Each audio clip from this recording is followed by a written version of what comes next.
Saya akan merangkum materi 1 dan 2 tentang sejarah peradaban Islam dan bangsa Arab. Materi satunya itu yaitu pengertian sejarah. Secara etimologi berasal dari kata Arab, syajarah, artinya pohon. Sejarah adalah ilmu pengetahuan yang berusaha melukiskan tentang peristiwa masa lampau umat manusia yang disusun secara kronologis untuk menjadi pelajaran bagi manusia. Kata peradaban adalah terjemahan dari kata Arab al-hadarah. Peradaban Islam adalah istilah yang digunakan untuk menggambarkan perkembangan budaya politik, sosial, ekonomi, dan ilmiah yang terjadi di bawah pengaruh Islam sejak abad ke-7 Masehi hingga sekarang. Para sejarawan biasanya membagi peradaban Islam menjadi 3 periode utama, yaitu periode klasik, periode pertengahan, dan periode modern. Nah, periode klasik dimulai sejak tahun 650 sampai 1250 Masehi, dan periode pertengahan dimulai dari 1250 sampai 1800 Masehi. Nah, dan ada pula yang ketiga itu periode modern, dimulai dari 1800 Masehi hingga sekarang. Nah, selanjutnya metodologi studi sejarah peradaban Islam. Sebelum masuk sejarah itu perlu diperhatikan langkah-langkah dalam mengkaji sejarah. Nah, langkah-langkah itu terbagi menjadi 4, yaitu konstruksi, interpretasi, transformasi, dan rekonstruksi. Dan adapun cara penulisannya, sejarah itu peradaban Islam terbagi menjadi 2 dan memiliki cabang. Pertama itu metode penggalan historis yang terbagi menjadi 3. Yang pertama lisan, observasi, dokumenter, sejarah. Metode sejarah ini juga terbagi menjadi 3, yaitu deskriptif, komparatif, dan analisis. Selanjutnya beralih ke materi 2, yaitu bangsa Arab adalah salah satu entitas yang berasal dari keturunan Sam, yaitu putra tertua Nabi Nuh. Entitas lainnya adalah Romawi dan Persia. Masa sebelum Islam, khususnya di kawasan Jazirah Arab disebut masa jahiliyah. Situasi ini yang penuh dengan kegelapan dan kebodohan yang mengakibatkan mereka sesat di jalan. Sistem kepercayaan bangsa Arab pra-Islam adalah agama bangsa Arab sebelum kedatangan Islam sangat beragam.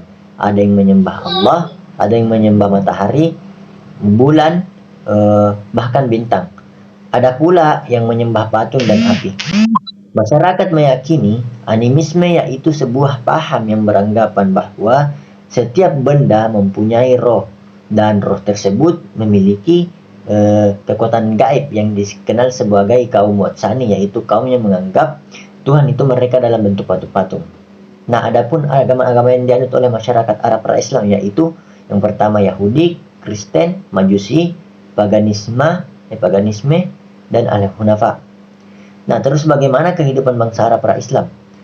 Bangsa Arab pra-Islam, sumber ekonomi utama yang menjadi penghasilan orang Arab adalah perdagangan dan bisnis. Salah satu kelebihan bangsa Arab adalah terletak pada bahasanya. Bahasa Arab merupakan salah satu bahasa rumpun yang paling sempurna dan mampu bertahan dari seleksi alam hingga Islam datang. Kemudian mengalami perkembangan sangat pesat. Karenanya bangsa Arab sebelum Islam banyak yang menyembah berhala. Lanjut ke materi 2. Baik, di sini saya akan menjelaskan mengenai masa kelahiran Islam, dimulai dengan kelahiran Nabi kita Muhammad SAW yang lahir pada hari Senin tanggal 12 Rabiul Awal pada tahun Gajah di kota Mekah, bertepatan dengan tanggal 20 April 571 Masehi. Beliau berasal dari kalangan bangsawan Quraisy dari Bani Hashim dan terlahir dari keluarga yang sederhana.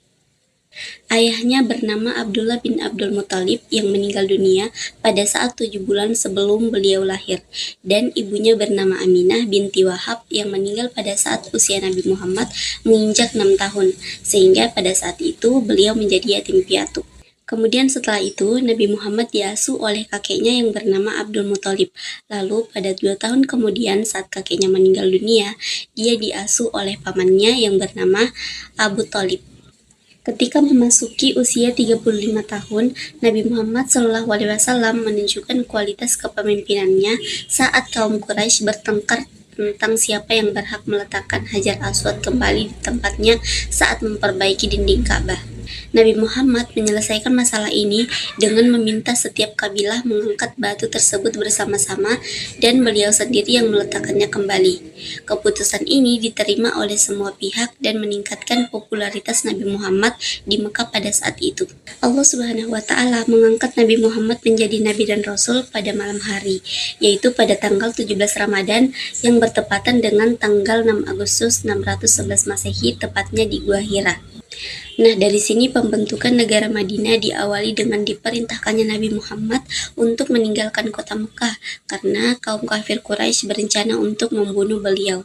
Rasulullah pun memilih kota Yathrib, yaitu Madinah, sebagai tempat menetapnya setelah hijrah dari Mekah. Dengan dibuatnya Piagam Madinah, maka secara resmi Rasulullah SAW telah membentuk negara Islam di Madinah, dan Rasulullah menjadi kepala pemerintahannya. Kemudian masuk pada bab selanjutnya. Di sini saya akan menjelaskan mengenai masa Khulafaur Rasyidin. Khulafaur Rasyidin merupakan para pemimpin yang mendapat petunjuk. Pemimpin di sini dipilih langsung oleh para sahabat. Nah, dalam pemilihan pemimpin ini itu ada 2 cara. Yang pertama secara musyawarah oleh para sahabat Nabi, dan yang kedua itu atas penunjukan khalifah sebelumnya. Khalifah Khulafaur Rasyidin ini terdiri dari 4 khalifah, yaitu diantaranya ada Abu Bakar As-Siddiq, Umar bin Khattab, Utsman bin Affan, dan Ali bin Abi Thalib. Perkembangan peradaban Islam pada masa Khulafaur Rasyidin mengalami kemajuan yang pesat. Hal tersebut ditandai dengan beberapa kebijakan-kebijakan yang telah dilakukan oleh para khalifah, seperti perluasan wilayah kekuasaan, pembentukan lembaga Baitul Mal, pembukuan Al-Quran, dan lain-lain. Di samping perkembangan peradaban Islam yang pesat pada masa Khulafaur Rasyidin, juga ada beberapa hambatan yang dihadapi oleh para khalifah pada masa kepemimpinannya. Adapun hambatan-hambatan yang terjadi yaitu seperti munculnya nabi-nabi palsu setelah wafatnya Rasulullah, munculnya kelompok-kelompok pemberontak, dan terjadinya perpecahan antara kaum muslimin yang berkeinginan menduduki posisi kekhalifahan. Adapun upaya yang dilakukan untuk mengatasi hambatan ini yakni dengan 2 cara, yaitu perjanjian damai dan perang. Selanjutnya, di sini saya akan melanjutkan materi pemerintahan dinasti Umayyah dan masa pemerintahan dinasti Abbasiyah. Nah, berdirinya dinasti Umayyah dimulai dari perselisihan antara Ali bin Abu Thalib dan Muawiyah bin Abu Sufyan terkait kisah atas pembunuhan Utsman bin Affan. Peperangan dan tahkim Siffin terjadi, namun perdamaian tersebut malah memecah umat Islam menjadi 3 golongan, yaitu Muawiyah, Syiah, dan Khawarij. Nah, setelah kematian Khalifah Ali, putranya Hasan diangkat menjadi khalifah, namun ia mengundurkan diri dan menyerahkan kekuasaannya kepada Muawiyah untuk menghindari pertumpahan darah. Kemudian Muawiyah menjadi khalifah setelah perjanjian Al-Jamaah mengubah sistem pemerintahan menjadi monarki dan membentuk dinasti Bani Umayyah dengan ibu kota kerajaan dipindahkan ke Damaskus. Kemudian puncak kejayaan dinasti Umayyah terlihat pada masa pemerintahan Khalifah Walid bin Abdul Malik. Khalifah Al-Walid mewarisi stabilitas politik yang memungkinkannya dapat membangun negara. Oleh sebab itu, dia memperluas masjid Makkah dan membangun masjid Madinah. Di Syam dia juga membangun sejumlah sekolah dan rumah ibadah serta membantu lembaga-lembaga sosial seperti lembaga yang menangani penderita penyakit kista, lumpuh, dan buta. Kemudian kekuasaan dinasti Bani Umayyah runtuh pada tahun 750 Masehi ketika Khalifah Marwan dikalahkan oleh pasukan Abbasiyah dalam pertempuran Zab. Kekalahan itulah yang menjadi akhir dari kekuasaan dinasti Umayyah. Kemudian dinasti Umayyah mengalami kehancuran pada tahun 748 Masehi saat pasukan Abbas bin Abdul Muthalib dan Abu Muslim Al-Khurasani mengalahkan pasukan Khalifah Khalifah Marwan dalam pertempuran Zabhulung. Kemudian beberapa faktor menyebabkan kelemahan dan keruntuhan dinasti Umayyah. Yang pertama itu sistem pergantian khalifah. Yang kedua, konflik politik dan oposisi. Yang ketiga, pertentangan etnis. Keempat, ketidakpuasan golongan mawali. Yang kelima, kehidupan mewah di istana. Yang terakhir, kekuatan baru dan dukungan dari orang Syiah. Kemudian periodisasi Bani Abbasiyah terbagi menjadi 4 periode, yaitu periode pembentukan, kemajuan, kemunduran, dan keruntuhan dinasti Bani Abbasiyah terhitung dari tahun 132 sampai 656 Hijriah atau 750 sampai 1258 Masehi. Pergantian khalifah pada pemerintahan Bani Abbasiyah mengalami beberapa kali pergantian, dimulai dari pengaruh Persia, peranan Turki, Bani Buwayhi, dan terakhir Turki Saljuk. Kemudian sejarah terbentuknya dinasti Bani Abbasiyah itu merupakan bentuk ketidakpuasan terhadap pemerintahan dinasti Bani Umayyah yang melakukan diskriminasi kepada banyak lapisan masyarakat. Terlebih lagi Bani Abbasiyah menganggap bahwa merekalah yang pantas memegang tampuk kepemimpinan Islam, secara mereka lebih dekat nasabnya kepada Nabi Muhammad SAW.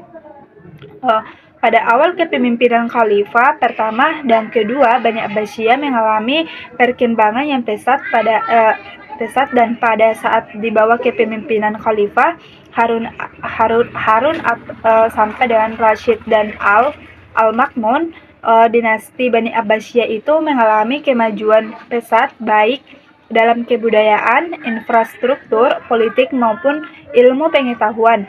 Kemudian, kemunduran dinasti Bani Abbasiyah ditandai dengan para khalifah yang tidak amanah serta tidak mampu mengemban amanah, tekanan dari 3 pihak, yaitu orang-orang Turki, Bani Buwayhi, dan Turki Saljuk, kemerosotan ekonomi. Akibat pergolakan aliran Sunni dan Syiah dan perang salib, sampai pada akhirnya dinasti Bani Abbasiyah itu harus runtuh akibat invasi bangsa Mongol ke Baghdad.